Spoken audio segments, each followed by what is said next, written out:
Bangla band কেন পৌঁছতে পারলো না ওয়ার্ল্ড স্টেজে? এত অসাধারণ লিরিক্স, এত সুন্দর সুর, কম্পোজিশন, তারপরও গ্লোবাল স্টেজে কেন কোনো রেকগনিশন নেই বাংলা ব্যান্ডের? অনেকেই এই প্রশ্নটা শুনে বলবে ল্যাঙ্গুয়েজ সমস্যা, রিজিয়নাল টপিকস নিয়ে গান কি করে গ্লোবাল হবে? সত্যি কি তাই? তাই যদি হবে তাহলে কালা চশমা গানে কোরিয়ান ডান্সাররা কি করে ডান্স করে?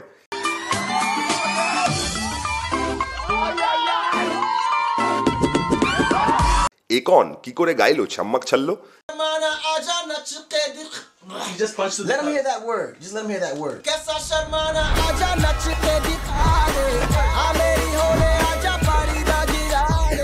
দিওয়ালি ইভেন্টে ইউএস মেয়ার্সরা নাচ করছে চুনারি চুনারি গানে।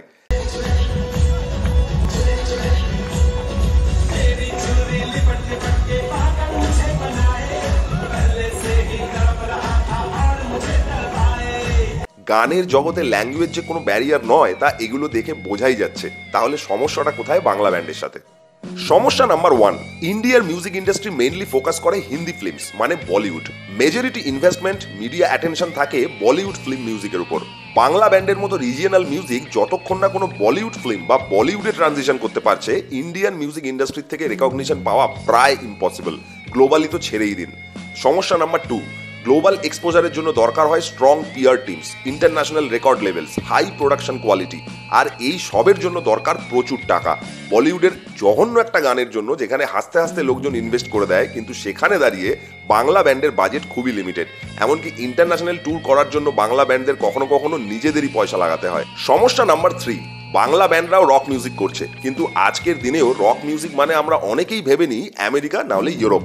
এই দেশগুলো ছাড়াও যে রক মিউজিক হতে পারে অনেকে তা মানতেই নারাজ। কিন্তু আমরা হয়তো ভুলে যাই AC/DC, Wolfmother, Poets of the ফলের মতো ব্যান্ডগুলোকে, যাদের কিন্তু কোনো কানেকশন নেই ইউএস ইউকের সাথে, বাট স্টিল তারা গ্লোবালি পপুলার। কারণ এই ব্যান্ডগুলোর হোম ফলোয়িং তো আছেই, তার সাথে সাথে এদের ফলোয়াররা দেশের বাইরে থেকে এদের সাপোর্ট করে, ভ্যালু করে, প্রমোট করে ওয়ার্ড অফ মাউথ দিয়ে। আর অন্যদিকে ইন্টারন্যাশনাল তো ছাড়ুন, দিল্লি গুরগাঁওতে অবাঙালিদের মাঝে বসে বাঙালি বলতে দ্বিধা করে আই লাভ বাংলা রক। সমস্যা নাম্বার 4, বাংলা ব্যান্ডের কাছে প্রপার প্রডিউসার্স নেই। প্রডিউসার্স মানে যে শুধু টাকা দেবে তার কথা কিন্তু বলছি না, সে একজন এক্সিকিউটিভ প্রডিউসার। একজন প্রপার প্রডিউসার একটা শিপ ক্যাপ্টেনের মতো, যিনি অ্যালবামটার শুরু থেকে শেষ, যেমন কোথায় রেকর্ড হবে, কিভাবে রেকর্ড হবে, অ্যালবামটার জন্য কোনটা ভালো হবে, কোনটা বাদ দিতে হবে, সব কিছুর ওপর কন্ট্রোল রাখবে, ডিসিশন দেবে, নিজের টাইম ইনভেস্ট করবে।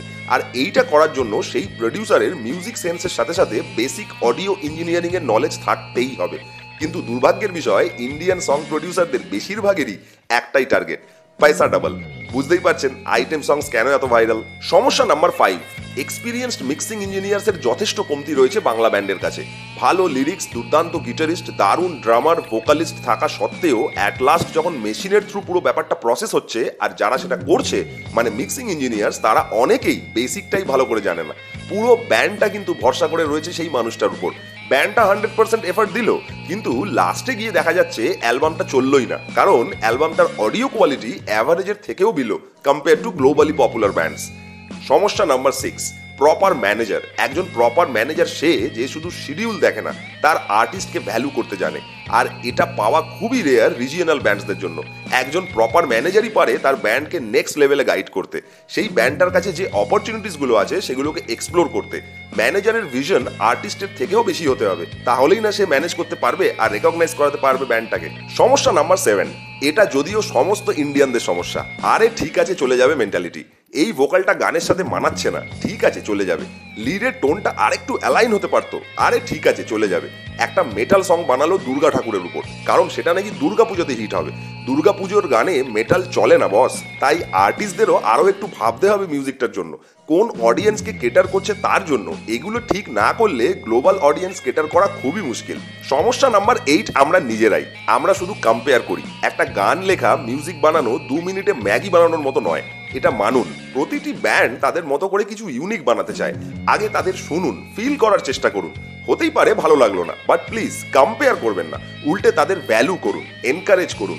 যারা শুধু কভার প্লে করে বলছে তারাও ব্যান্ড, আর আমরা টিকিট কেটে দেখতে যাচ্ছি আর বলছি বাহ বাহ দারুণ বাজালো, কিন্তু বুঝতে হবে কি বাজালো সে, নিজের কিছু নয়, অরিজিনাল কিছু নয়। তাই যারা চেষ্টা করছে কিছু অরিজিনাল করতে, তাদের শোতে যান, সাপোর্ট করুন।